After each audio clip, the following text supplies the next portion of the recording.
Bonjour, je m'appelle Philippe Laurent, je suis avocat au barreau de Bruxelles.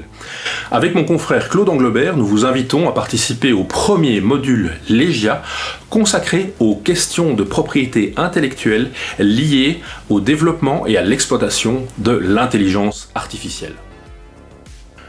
Dans notre module sur la propriété intellectuelle, nous allons parler de beaucoup de choses. Nous allons prendre la technologie de l'intelligence artificielle et nous allons la disséquer afin d'en identifier les différentes composantes.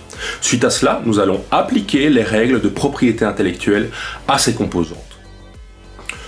Le droit sui generis de base de données pourrait-il protéger les données qui alimentent l'intelligence artificielle? Comment vont s'appliquer les règles de droit d'auteur? Est-ce que les systèmes peuvent être protégés par les brevets? Quelle est l'importance des nouvelles règles en matière de secret d'affaires? Voici le genre de questions que nous aborderons durant ce premier module sur la propriété intellectuelle. Nous allons donc aborder la propriété intellectuelle de l'intelligence artificielle en tant que telle, en tant que système, en tant que technologie. Mais nous nous poserons aussi des questions sur la propriété des résultats de l'exploitation de l'intelligence artificielle. Y a-t-il création d'œuvres? Y a-t-il invention? Et dans ce cas, qui doit être considéré comme étant auteur ou comme étant inventeur? Nous avons invité Michel Herquet de la société B12 pour parler avec nous de ces questions. Donc Michel Herquet, je suis Managing Partner de la société B12 Consulting. En 10 secondes, B12 Consulting est une société de services IT qui a principalement des activités dans le développement software et dans le data science. D'itération en itération, on va améliorer la solution qu'on présente et on va essayer de tendre progressivement vers un produit. Soit un produit interne, ça peut être une solution interne, une plateforme interne, soit un produit même externe que le client peut éventuellement valoriser.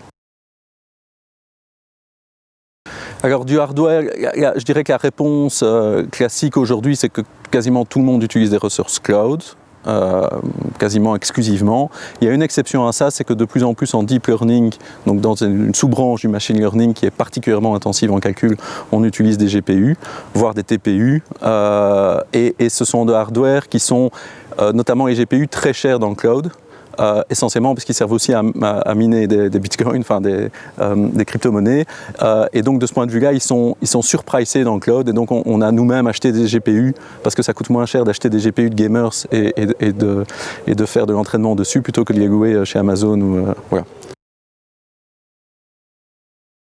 Voilà, quelles sont les grandes propriétés qu'on pourrait imaginer d'un dataset pour le faire intéressant, pour résoudre un problème.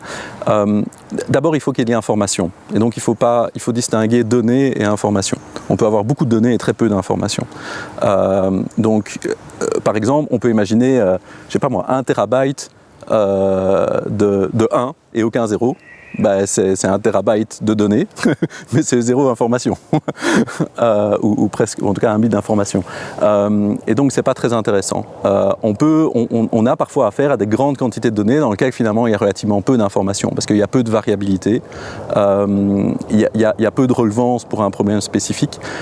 Donc il y a toute une série de métriques qu'on peut calculer, notamment d'un point de vue statistique, pour essayer d'estimer la quantité d'informations qu'il y a dans un dataset. Et donc il faut qu'il y ait de l'information dans un dataset.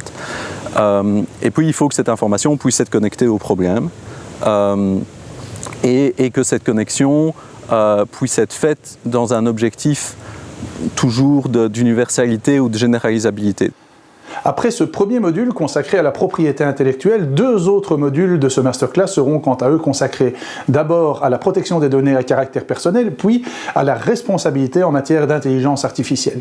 Et lors de chacun de ces modules, vous serez, vous participants, incités à contribuer de manière active à ces masterclass afin d'en retirer le maximum. Aussi, n'attendez plus, n'hésitez plus et inscrivez-vous sur www.antemis.be.